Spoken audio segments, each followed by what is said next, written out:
Yo, dahil tapos na tayo sa draft analysis, pag-aralan naman natin kung paano yung naging execution ng Euphoria para manalo sila against sa Blacklist. Ginawa ulit ng Blacklist yung leash rotation nila. Kung hindi ka pa pamilyar dito, ginawan ko din ng analysis yan. Pero this time, hindi nila to ginawa para pang-agaw sa purple buff. Ginawa nila to para mauna pa rin silang makapwesto sa Lito kahit nakukunin muna ni Wise yung bear. Bakit ba importanteng mauna silang makapwesto sa Lito? Normally kasi pag nasa baba yung unang Lito spawn, medyo mas advantage to para sa red side dahil sa spawn point nito. Tignan nyo dito, digit na digit kagad sa red side yung Lito kaya hindi na nila kailangan maging malalim, pwede na kagad nila tong i-burst. Hindi katulad ng Blacklist na kailangan mauna at umadvance sa position para ma-zone out nila yung Euphoria at maagaw nila to. At dahil sa leash rotation nila, nag-succeed naman yung Blacklist na i-zone out yung Euphoria. Nabitin lang talaga yung retry ni Wise at tulad ng sabi ko, pabor talaga sa red side yung spawn point ng Lito kasi tignan nyo, pag spawn, maglalakad paangat yung Lito kaya kahit na zone yung Julian, umabot pa rin sa range ng retry niya yung Lito at dahil dyan, siya pa rin yung nakakuha. Habang si Wise naman, kukunin niya na lang yung mid lane para sa stock. Dahil hindi na ngayon nakakaagaw ng XP at gold sa minions yung retry holder, kaya si Aldous yung lumalasit ng minions ngayon sa mid, pero kay Valentina pa rin napupunta yung XP at saka yung gold.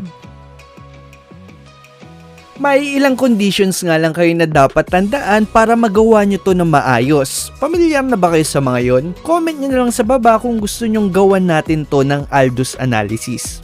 Balik na tayo in-game. Isa sa mga nakita kong pagbabago sa playstyle ng Blacklist ngayon dahil sobrang tulin na mag-clear ng mid lane, sobrang aggressive lagi ng roamer nila. Yung tipong hindi talaga titigilan yung jungler ng kalaban kasi alam niyang matuling makaka-back up yung position 4. Ganto din ka-aggressive yung Lolita ni Oh My Venus dun sa laban nila sa APE Sports. Tignan nyo, mag-flicker pa nga si Haji dito, sayang lang hindi nila mapapatay yung Julian.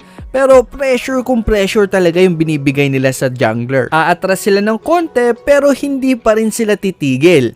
Mapapatay na nila yung Julian dito pero kapalit nun, mamamatay din si Haji na sobrang pabor na trade naman para sa Blacklist. Ang ganda din ng idea na gustong gawin sana ni Masha dito. I-hold niya muna yung orange buff para hindi na marireset. At least pagbalik ni Julian, lalasitin niya na lang to. Kaso, dahil namatay si Julian, normal na response na lang kay Wise na agawan ng jungle monster si Julian para makapitalize yung pagkamatay nito. Sakto naman nung inaagaw ni Wise yung Kramer, nakatunog siya sa ginagawa ni Masha. Feeling ko nung nag-drag map siya, narinig niyang tumutunog yung orange at dahil may retry si Wise at alam niyang kamamatay lang ni Julian, hindi siya magdadalawang isip na agawin yung orange dito. Dahil naghahabulan pa yung dalawang jungler sa top, ang ganda ng call dito ni Oh My Venus na umpisahan na kagad yung turtle para kung maisipan mang kumontes ng Euphoria, lalamang sila kasi sila yung may hawak ng aggression ng turtle. Ito, yung stocks na nanggagaling sa mga... Dahil hindi naman nagpakita ng matinding pressure sa pag-contest yung Euphoria, kaya nag-call na ng burst turtle yung Blacklist dito. Kaso, ang naging problema nga lang nila dito, ang ganda ng timing ng knock-up ni Julian, kaya hindi nakapag-retry si Wise at naagaw ni Julian yung turtle. Dito naman, makikita natin yung isa sa mga nakakabilib na trait ng Euphoria. Sobrang coordinated nila, ang galing nilang mag-juggle ng damage. Tingnan nyo dito, si Esme muna yung tatangkit, tapos si Masha, tapos si Julian naman. Darating si Haji at saka si Wise, lahat sila bawas na yung buhay pero tignan nyo kung paano na naman nila i-juggle yung damage ng Blacklist. Si Xavier yung magiging target ng ulti ni Wise. Aatras si Xavier ng konti, haharap naman si Esme. Tapos aatras si Esme, haharap naman si Julian. Tapos susugod ulit si Esme. Kaya punahin nyo, pulado silang lahat pero walang namatay sa kanila samantalang tatlo yung napatay nila sa Blacklist. Panoorin ulit natin, pansinin nyo yung pwestuhan nila. Aatras yung isa pero hindi sobrang layo para makaka-back up pa rin siya. Tapos may iba naman na magpo-front para mag-change target yung Blacklist. Tapos aatras na naman, pasa sa ibang target naman. Kaya ang ending, nalolow lang yung HP nila pero hindi sila napapatay. Kung iisipin mo, parang nagkamali lang ng targeting yung blacklist, pero hindi mo sila masisisi kasi fino-force yan ng Euphoria sa kanila. At dahil dito, lalamang na naman yung Euphoria kaya hindi sila magdadalawang isip na kunin na yung second turtle. Hindi na magko-contest yung blacklist dito para iwas snowball.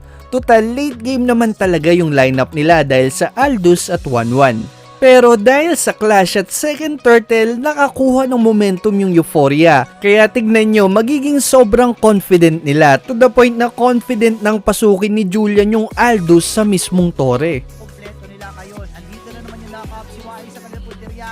Nadambaw with the thunderclap at itutuloy-tuloy na to. Kukunin yung Commendable din si Masha dito. Alam na alam niya yung trabaho niya. Talagang lahat ng bush chine-check niya para masiguradong hindi sila ma-outnumbered o hindi sila mauube ng blacklist. Yan kasi yung trademark ng blacklist. Kahit nalugi sila, ino-overwhelm nila sa number yung kalaban nila. Walang malakas sa marami kumbaga. Kaya tignan nyo, confident ng susugod sa top yung Euphoria kahit na wala silang idea kung nasan yung jungler ng blacklist. Dahil na-check na ni Masha lahat ng bush kaya na-confirm nila na wala sa top side si Aldous. Mapapatay nila yung Angela at 1-1 dito tapos tignan nyo yung magiging call nila. Dahil 3 na lang yung buhay sa blacklist na pwede mag-contest sa turtle, imbis na pumunta lahat sa turtle, mag-iiwan sila ng 2 tao sa top para mag-push at 3 tao naman para kumuha ng turtle. At least sa gantong paraan, 2 objective yung makukuha nila. At masisigurado nilang magiging ligtas yung gold laner nila kasi kasama nito si Masha. Maliit na detalye pero tama nga naman kung 4 yung bumaba para sa turtle, pwedeng i-trade ng blacklist yung turtle para kay Claude. Kasi tignan nyo yung blacklist dito, nagbi-build up na kagad sila patap. Ito nga pala yung raffle natin today. Kung bago ka lang sa channel natin, namimigay ako ng epic skin, emote, name change card at saka starlight kada mag-upload ako ng video.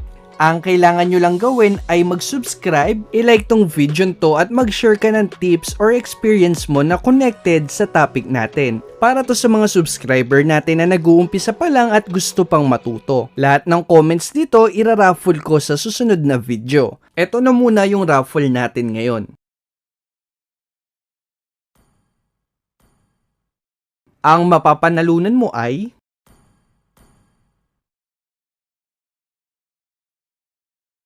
PM mo lang yung Facebook page natin para sa premyo mo. Good luck sa susunod na raffle. Dito, makikita naman natin kung gaano kasakit sa ulo yung Masha Saver combo. Lalong-lalo na sa mga backline heroes. Tingnan nyo to. Lilikuran lang ng Masha si Oheb. Tapos, papasukin niya na kagad sa tore yan. Kahit na nag-ulti pa yung Angela, parang hindi na rin naramdaman kasi mababurst kagad siya ng ulti ni Masha at saka ng ulti ni Xavier. Ang ganda din ng gagawin ng Euphoria dito sa First Lord. Tignan nyo, mag-a-apply sila ng pressure sa top para magsilbing diversion nila kasi uumpisahan na nung Julian yung Lord take. Tapos tignan nyo yung magiging position nila. Hindi dikit-dikit para hindi magkulang sa vision pero hindi rin sobrang layo para madaling maka-back up if mag-contest yung blacklist. Saktong distance lang para maharangan yung entry point ng blacklist kung babalakin man nilang kumontest sa Lord. Makukuha nila yung Lord dito tapos ang ganda ng blazing duet initiation ni Claude dito. At makikita na naman natin kung gaano ka-annoying yung Masha. Galing sa malayo, tignan nyo, eto siya, eto si Oheb, mag-i-skill 1 sprint yan, hahagarin niya talaga yung backline damage ng blacklist which is yung 1-1. Tapos, pagkapatay niya, casual lang siya mag-out na parang walang nangyari. Pero dahil blacklist to, syempre hindi naman sila lumalaban ng walang plano. Kaya kahit papano para ma-minimize yung gap na ginawa ng Euphoria, si Wise imbis na makigulo sa Lord, trinade niya naman yung bottom lane. Nakapush na siya, nagkapera, nagka-stack pa. Hindi sila lumamang dahil sa trade na to, pero yung mga gantong maliliit na trade ng blacklist, yun dahilan kung bakit madalas silang nakaka-comeback. Hindi kasi sila nagre-react lang sa pressure ng kalaban, naghahanap talaga sila ng way para manalo. Samantalang yung Euphoria naman, ibabalance na kagad nila yung minion flow para sabay yung pressure sa top at saka sa bot. Sakto pa, makikita nila si Aldous sa bot at dahil nasa kanila na yung momentum, tignan nyo kung gaano ka-confident yung Euphoria dito.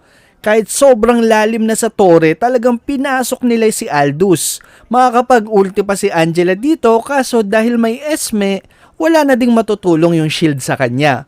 Tatlo yung mapapatay dito at hindi talaga papalagpasin ng Euphoria to para tapusin na yung laban. Haji ang natitirang dedepensa, pero napakasakit talaga ng mga ray gun na binibitawan ni Eugene God. Now, kailangan kumapit ang Blacklist International sa kanilang depensa, pero si Haji... Tignan nyo naman yung buhay ng Julian. Piso na lang pero hindi talaga uuwi yan. Focus lang sa goal. At dito na rin matatapos yung laban. Kaya yun na lang muna sa ngayon. See you sa Game 2 analysis at salamat sa panonood.